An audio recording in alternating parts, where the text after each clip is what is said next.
What's happening, cowpokes? Henry Films here, and today I'll be doing another Red Dead ranking. In today's video, we will be covering the various gang hideouts throughout RDR2's map, looking at their layout, aesthetic, scale, and loot payout.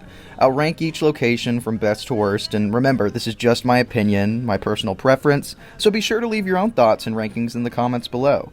If you want to stay up to date with the channel or recommend video ideas of your own, don't forget to join the channel's Discord, the link to which is in the description below. Without further ado, let's get right into it.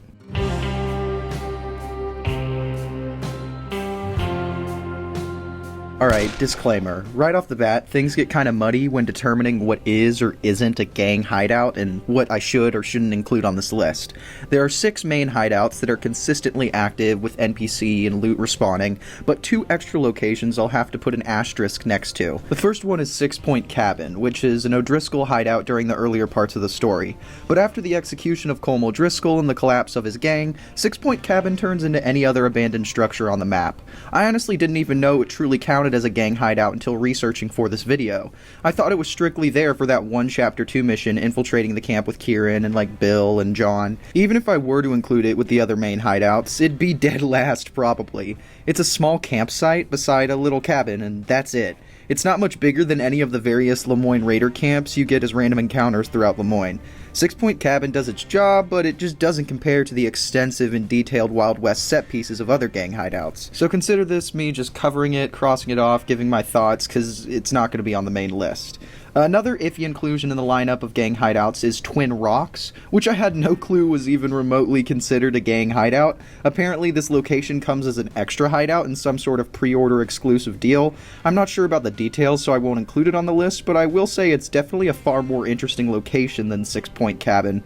I love Twin Rocks' richly detailed interiors and classic Western terracotta architecture. This location reminds me a lot of the Dollars trilogy.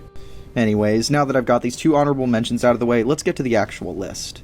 Coming in at the bottom is Hanging Dog Ranch, and if this is last place, then that's a good sign for the rest of the hideouts, because Hanging Dog is awesome. This abandoned ranch property now finds itself infested and occupied by criminal gangs squatting there. The O'Driscolls in the main story and the Laramie gang in the epilogue. I already mentioned in my gang ranking video how much I love the name Hanging Dog. It's so sinister and badass. Ironically, however, Hanging Dog Ranch is in a very pretty location, the picturesque region of Big Valley. The ranch itself isn't that evil looking either. It's a pretty standard country look, a few barns and lodges, some campfires and loot here and there. I enjoy how much cover and interior space this hideout has. It's good for stealth, sneaking around. It also has a super tall windmill with a ladder on it that's perfect for sniping. A western game like this needs a hideout set at a ranch with farm animals and creaky windmills and huge barn doors for enemies to pour out of, so I'm glad Hanging Dog covers that trope. But there are other hideouts I just find a little more compelling. In terms of the payout you get from clearing Hanging Dog, it's pretty mid. You'll be lucky to find a few dozen bucks worth of stuff in drawers and such. Most of what you'll be restocking on here is ammo from corpses. It's still lots of fun though. It's a well-designed layout for shootouts, and I like to stop by here anytime I'm in Big Valley. Okay, moving on to number 5. I was initially disappointed with how much Rockstar scaled back Thieves Landing for RDR2, but I understand because it's a prequel, and besides, Van Horn fulfills that Thieves Landing role from the first game as the map's stinking criminal shithole. As of now, Thieves Landing is a skeleton of the bustling hive of scum and villainy we see in Red Dead 1, but even in this stage, I think it has much to offer. I love the on-the-water, port, maritime flavor it's got going for it. Like Van Horn, it's clear that this was once a hot spot for trade and it's seen better days. It's a great pitch, a hideout on docks and abandoned boats. That's a really cool concept. It also helps that Thieves Landing is occupied by the Del Lobos, my favorite gang and by far the group with the biggest payout. These guys are loaded. Thieves Landing is great, but there's a lot of space just outside the dock and port part of the hideout that I feel is completely vacant. There are these cool buildings, like a mini town the size of Coulter or Emerald Ranch, that are completely uninhabited by enemy NPCs, and the interiors are inaccessible. It's a bunch of wasted space. It feels like a missed opportunity to add a lot more life to this hideout, because the scale of Thieves Landing is a little underwhelming. For example, this is definitely the hideout I clear out fastest out of any of the other ones, which I don't think does a name like Thieves Landing justice for it to be so small. I'd expect this spot to be the enemy hideout of Red Dead's map, you know? Thieves Landing, great name. Anyways, moving on, Beaver Hollow is an especially evil location. More Texas Chainsaw than Texas Cowboy. It's home to the Murphy Brood, so apart from the obvious inherent creepiness that comes from Beaver Hollow being a cave, it comes with all the wonderful home decor that the Murphys bring to the table. Like severed heads and limbs hanging like Christmas lights, or dismembered bodies displayed on bundles of sticks and stone like a cannibal hillbilly arts and craft project. It's eerie to think that all this carnage on display around Beaver Hollow probably isn't for some creepy, ritualistic, or religious purpose, but just most likely the Murphys, it's their idea of having fun and making art, mixing and matching body parts like playing with Legos. Like how chimpanzees enjoy mutilating and playing with the bodies of whatever animal they kill. It's scary shit. This cave system that the Murphys inhabit is massive. Could you imagine the terror of being caught by these guys and brought down here? How it just keeps getting deeper and deeper and deeper as you're slipping further away from ever seeing daylight and civilization again. It's really effective in building terror. It's like some sort of insect nest, the way they all come flooding out of the cave in waves, super creepy. I love how far the game goes to dehumanize the brood by making their behavior so savage and primal. If they're hungry enough, they eat each other. If they're horny enough, they fuck each other. Like, as you travel into the depths of the cave, you encounter more and more human remains or old stagecoaches and lockboxes, other things they've scavenged. It's like traveling into a lion's den covered in skeletons and carcasses. The way they're acting on pure savagery, on pure instinct. Like the night folk, they're barely people. They're just monsters. Okay, so now we're in the top 3. These next entries are all peak in their own unique way, but I have Fort Mercer coming in 3rd. It's such an iconic location in the franchise, a Red Dead classic since its inclusion in the first game. I talk a lot about classic Wild West archetypes, and the isolated military fort in the desert is about as classic as they come.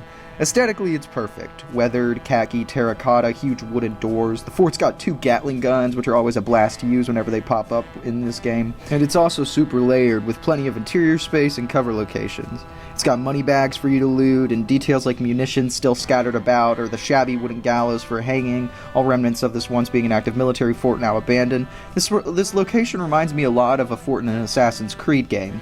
With surrounding ramparts you can clear out and then work your way inward, it gives medieval castle vibes. I find clearing out Fort Mercer an especially enjoyable and immersive gameplay experience. You sneak your way in, and that evolves into some bombastic Gatling gun carnage. This is the second Del Lobo location to appear on the list, and it's clear Rockstar gave these guys the best set pieces for their hideouts, which is great because they're such a pulpy and fun threat, so I'll never complain about getting more of them.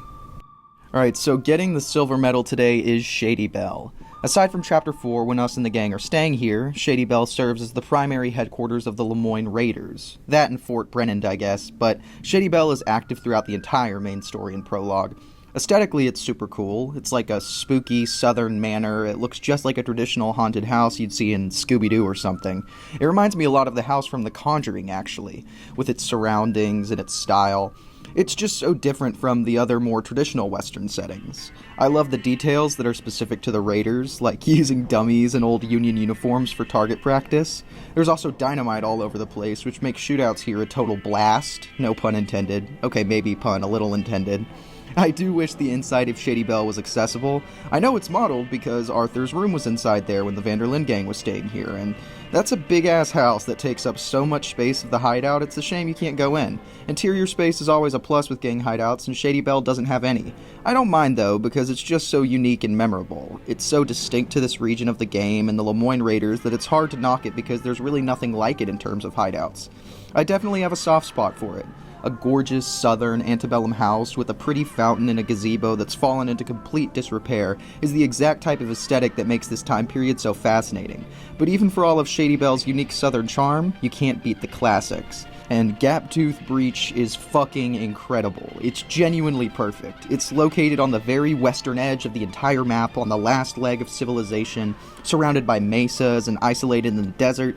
It's a classic, abandoned gold mine, minecarts and all. This is such a picture-perfect Wild West setting, and it's also occupied by a gang of Mexican banditos? Peak. That is peak.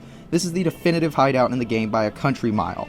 I keep coming back. It's massive, a mix of open desert, claustrophobic mines, and plenty of interior space. One of the offices at this mine has a desk with piles of money, and every Del Lobo in the mine has gold nuggets you can loot off of them, so this is undoubtedly the hideout with the biggest payday. Being a mine, there's dynamite everywhere. Shootouts here are crazy fun. No matter where you are in the hideout, you'll find an opportunity to blow someone to smithereens. It's especially fun working your way into the mine, shooting the TNT ahead of you, obliterating anybody who pops up to shoot at you. There's a diversity of space and cover and combat encounters due to how expansive and diverse Gaptooth Breach is. Other hideouts just can't hold a candle. There are plenty of little details that I love about it. The watchtower overlooking the whole facility. It's always got a sniper up there. The minecart rails weaving throughout the whole area, guiding you through the setting, leading to each different building at the mine, and of course the various hidden treasures in the surrounding area. Gaptooth Breach is the best gang hideout in Red Dead Redemption 2, at least in my opinion.